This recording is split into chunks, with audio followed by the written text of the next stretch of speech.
Laidos rėmėjas Volit.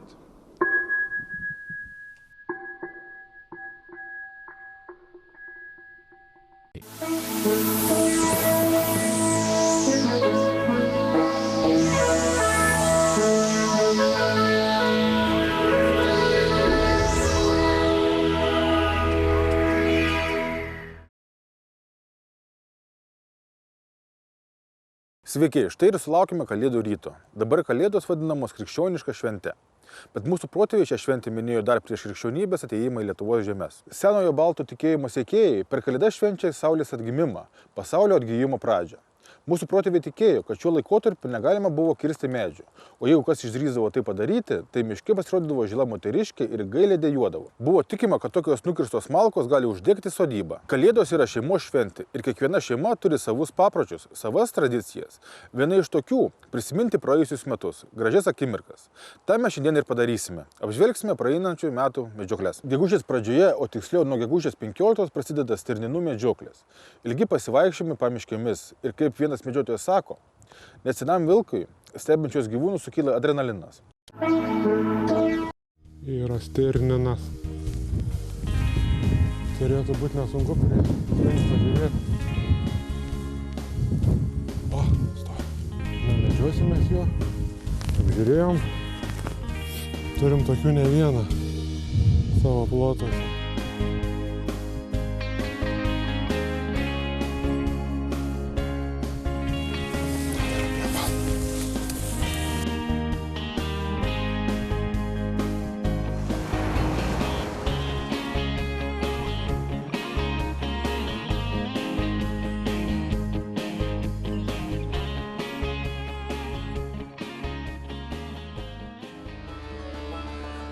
Šimtą metrų jau vis girdėt, tai ir tie ožiai mus masė girškai mes ateinam jau.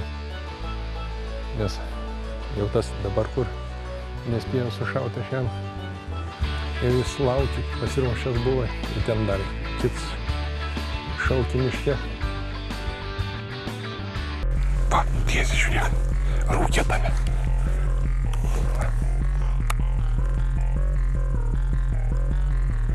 Ožys.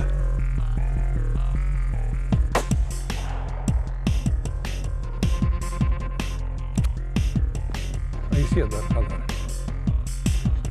Na. Nu kaip einam su operatoriu, supranti, rūkelis toksai. Žiūriu tam rūkelį stirną, pakėlu optiką, nuo rankas ožys. Lygiai pristačiau neblogai, taip supranti, paspaudžiau pūkšnį. Lygiai ir kliuvo, bet žolių kupstas buvo toksai. Niekai jisai galvą pakėlė. Sakau, gal jiems skaudėjai bus, supranti, bet ne, jis galvą nuleido ir va dobiliukus, va pešis tos, antrą šūvių šojo, jis dar daugiau jie tos dobilus, supranti, trečią šojo, jisai galvą pakėlė, supranti, arčiau priėm į krūmus pastrykt, sako, ho, ką jūs čia dirbat, sako. Yra kaip yra, reikia jam išgyventi. Taip, kad nepataikiau. Ką kur tai va tuose krūmuose nesloja? Davai.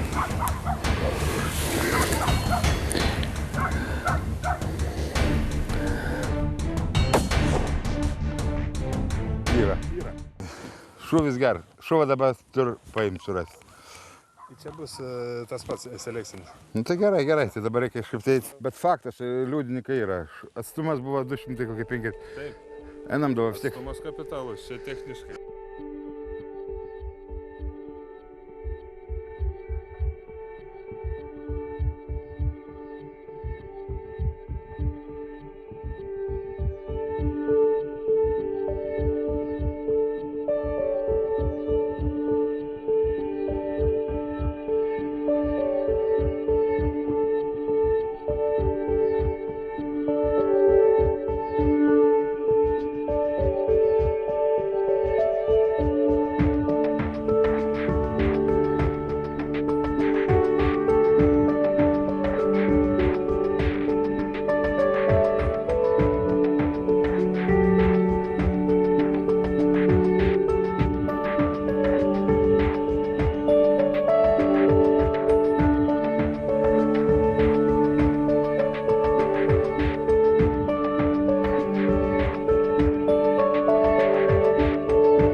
tikrai nėra seans. Biškai matom, kad mumis pajuto. Jeigu būtų seansūžys, tai jau seniausiai būtų nubėgęs ir čia nebestoviniuotų, aišku, bet taip panašu, kad viduramžis jau tikrai turėtų būti. Nėra stiprus, toks ant ribos.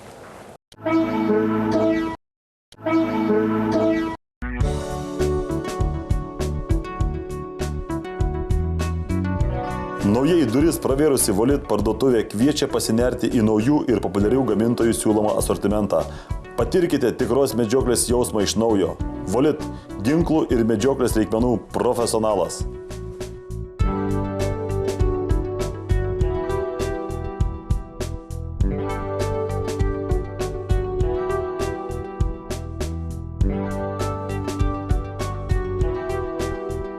Naujasis Toyota Hilux tvirtesnis, stipresnis ir dar labiau pritaikytas bekeliai.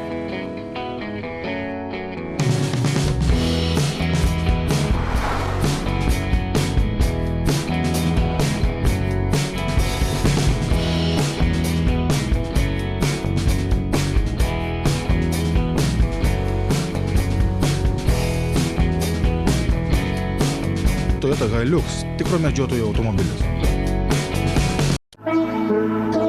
Rugpjūčio pirmomis dienomis pradedame medžioti bebrus. Tose vietovėse, kur bebrų veikla nedaro žalos aplinkai, niekas jų ir nemedžioja. Kai šių graužikų veikla peržengia leistinas ribas, tenka imtis priemonių. Tačiau vienoje bebravietėje nesumedžiojus visos šeimos, po savaitės aplankius medžioklės vietą pastebime, kad statybos įgavo dar didesnį mastą. Jau čia keli metai ir tikrai gausi šeima, nes čia, kitoje vietoje, tų užtvankų tikrai nėra mažai.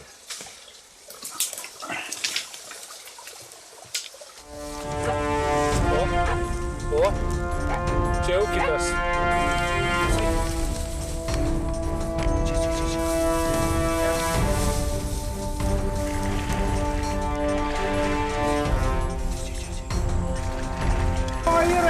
Pagavom.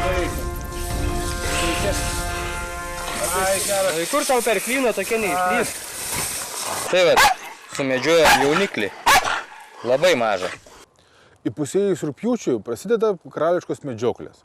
Karališkos todėl, kad medžiojamas karališkas gyvūnas – taurusis elnias. Ypač įspūdingos elnių medžioklės rujos metu. Dažnai pasiklausyti bobenčių elnių medžiotojai važiuoja kartu su šeimos nariais.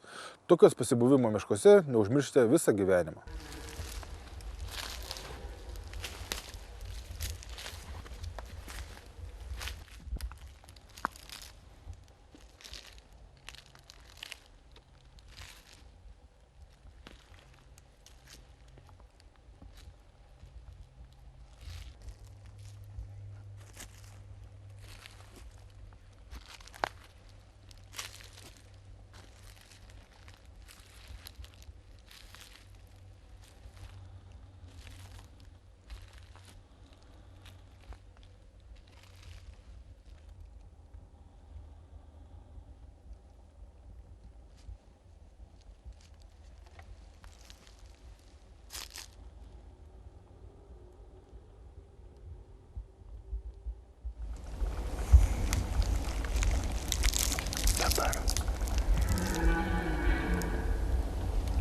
Dabar apėjom.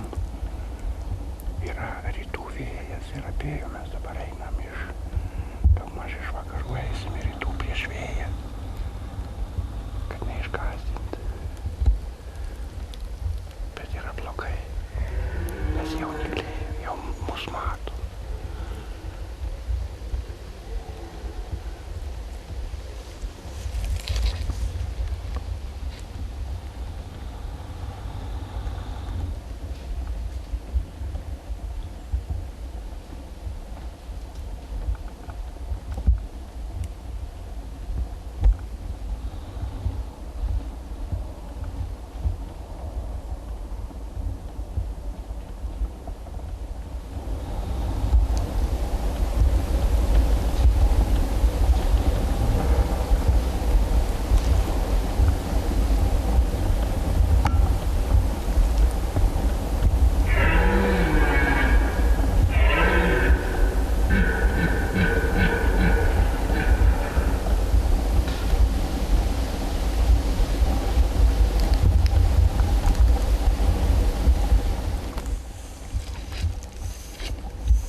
Vasaros pabaigoje prasideda Katino dienos paukščių medžioklių mėgėjams.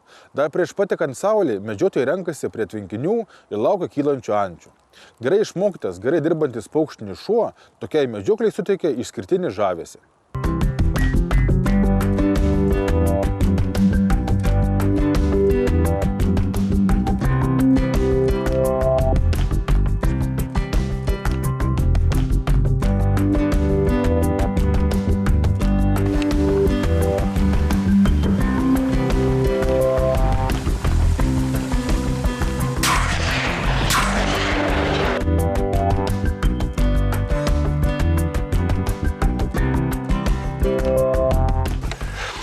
Ką pasigirti? Kad ne vienos neturiu. Pasigirsti. Nukrito viena čia, bet ne vienos nėra.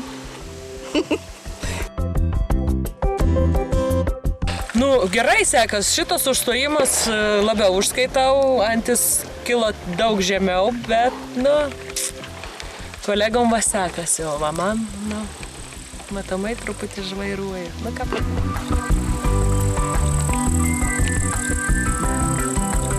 Šauniai labai greitai baigėsi.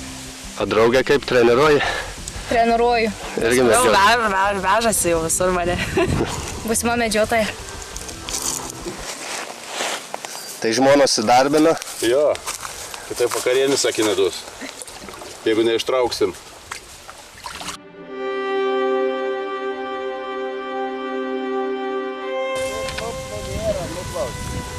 Nuplauk. Tai vat, mūsų vadovas visą laiką šitaip visada aukojas ir visada baida antis ir mes visą laiką stovim ir laukiam. O va čia profesionalas baidytojas, man kartais netgi gaila vadovo, jis padeda ginklą vat, per ančių medžioklę ir brenda į pelkes.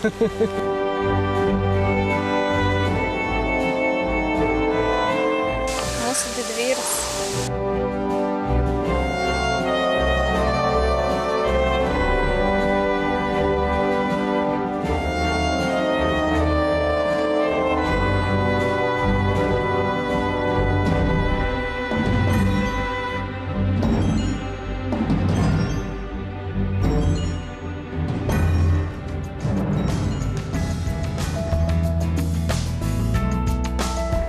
Trys šūviai, vienas sėkmingas.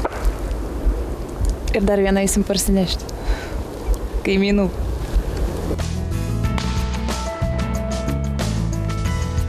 Bandžiau sumedžioti antį, tačiau nesėkmingai.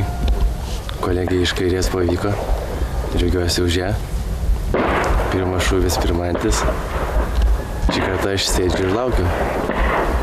Žiūrėsim, kaip toliau bus.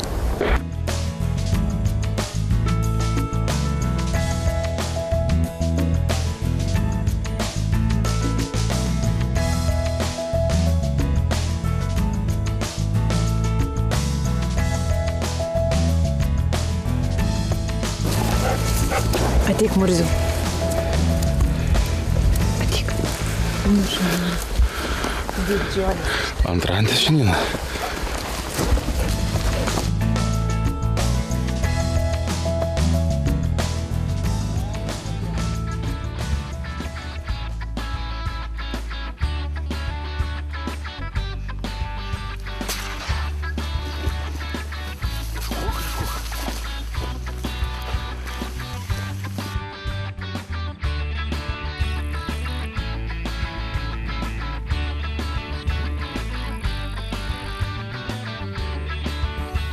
Dabar pirmas užėjimas, pirmas bandymas. Tikėsimės, kad turėtų būti ančių, nes dar medžioklių čia kaip jį nebuvo.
Po kol kas dar nieką nežinau, mūsų čia linijoje nieks nenušovė.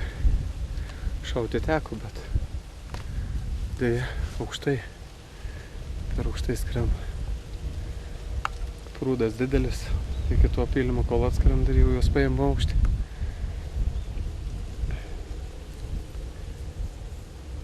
Lauksime vakar poziciją, kai pakeisim, kita vieta bus geresnė.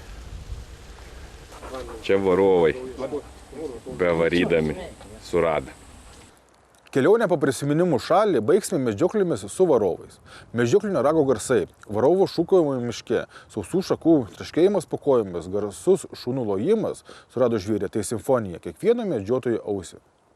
Lietui lyjant, sningant sniegui, pučiant žvarbiam vėjui medžiotojai traukia į miškus, o vakare grįžta namo pavargę, bet laimingi.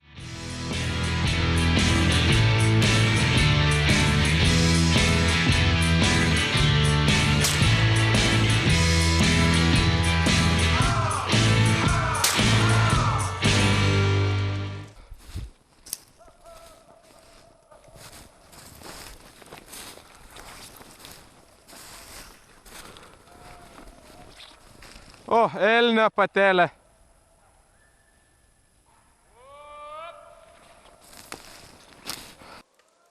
Šiek.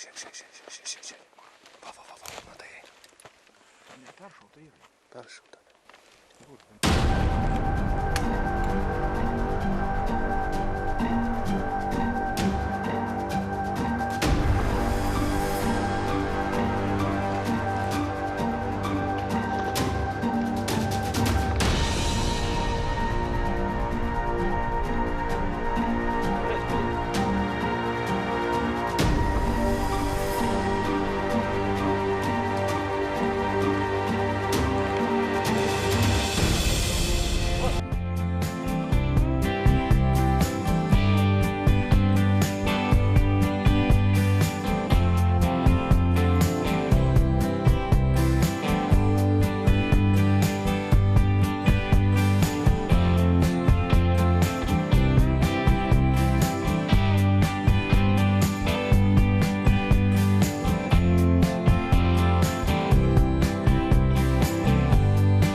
Su šventėmis, gerbėmieji, tai būna jūsų namai pilni skalsos ir santarvės, laimės ir pakantumo, o jūsų širdis, meilės, džiaugsmo ir vilties.